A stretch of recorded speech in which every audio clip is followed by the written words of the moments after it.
தமிழ் ஆளுங்கிட்ட ஒரு சின்ன விஷயம் என்னன்னா, நம்ம ஆளுங்க அங்கங்க நிப்பாங்க. பாத்தும் பாக்காத மாதிரி போயிடுவாங்க. பாத்தும் பாக்காத அங்க நிக்கிறாங்க. போயிட்டு ப்ரோ என்ன ப்ரோ பண்றீங்க, என்ன ப்ரோ வேலை பாக்குறீங்க, ஏதோ கொஞ்சம் சொல்லுங்க ப்ரோ. நம்ம ஆளும் கேட்கறது கூச்சப்படுவாங்க. அவங்களும் சொல்ல மாட்டேன்றாங்க. படிப்புல எப்படிங்க இருக்கு ஃபர்ஸ்ட்? படிப்பு ரொம்ப ஈஸியா இருக்கு. ஆக்சுவலா இந்தியால இருக்க மாதிரி மக்கப் அந்த மாதிரி இல்லாம பிராக்டிகலா ப்ராஜெக்ட்ஸ் ஓரியன்டட் அந்த மாதிரி தான் இருக்கு. நம்ம ப்ராஜெக்ட் ஒழுங்கா பண்ணி நம்ம நல்லா பெர்ஃபார்ம் பண்ணா நல்ல கிரேட்ஸே வருது. ஆக்சுவலா studies easy compare to India. Private university ஈஸியா அப்ளை கிடைக்குதே ப்ராசஸ்ன்னு சொல்லிட்டு வராதீங்க. அவ்வளவுதான். அது நீ சாப்பிடுங்க. பப்ளிக் அண்ட் மோர் ஓவர் நீங்க பிரைவேட்டுக்கு வந்தாலும் உங்களுக்கு இமீடியட்டா உங்களோட பினான்சியல் சுச்சுவேஷன் சூட் ஆகினாலும் நான் ஒரே ஒரு அட்வைஸா நான் கொடுப்பேன். B1 இந்தியாலே முடிச்சுட்டு வாங்க.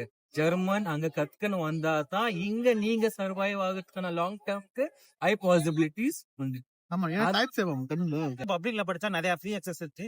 நிறைய ஜெர்மன்ஸ் கான்டாக்ட் ஆக்சுவலா கிடைக்குது. அது ரொம்ப இங்க நெட்வொர்க்கிங் யூஸ்ஃபுல்லா இருக்கும். இப்போ பிரைவேட் பாத்தீங்கன்னா மிக்சர் கல்ச்சர் எக்ஸப்ட் ஜெர்மன் எல்லா கண்ட்ரி பீப்புளும் கொஞ்சம் மிக்சர் ஆகும். ஆமா அந்த இந்தியன்ஸ் தான் அதிகமா இருக்காங்க. ஆமா அந்த ஒரு கல்ச்சுரல் சேஞ்ச் ஒன்னு கிடைக்க மாட்டேன்னு இருக்கு. ஏன்னா நிறைய இடத்துல லோக்கல் private- கான்டாக்ட் பப்ளிக்ல. ஆமா இந்தியன் தான் இருக்காங்க. ஆமா. அந்த நெட்வொர்க்கிங் அங்க பண்ண முடிய மாட்டேங்குது. ஏன்னா எல்லாரோட நிலைமையும் நம்மளோட நிலைமை பிரைவேட்ல படிக்கிறது என்னன்னா இந்தியால வந்து ஜெர்மனில ஒரு இந்தியன் யூனிவர்சிட்டி எப்படி இருந்தா அந்த மாதிரி தான். இங்க ஃபுல்லா இந்தியன்ஸ் தான்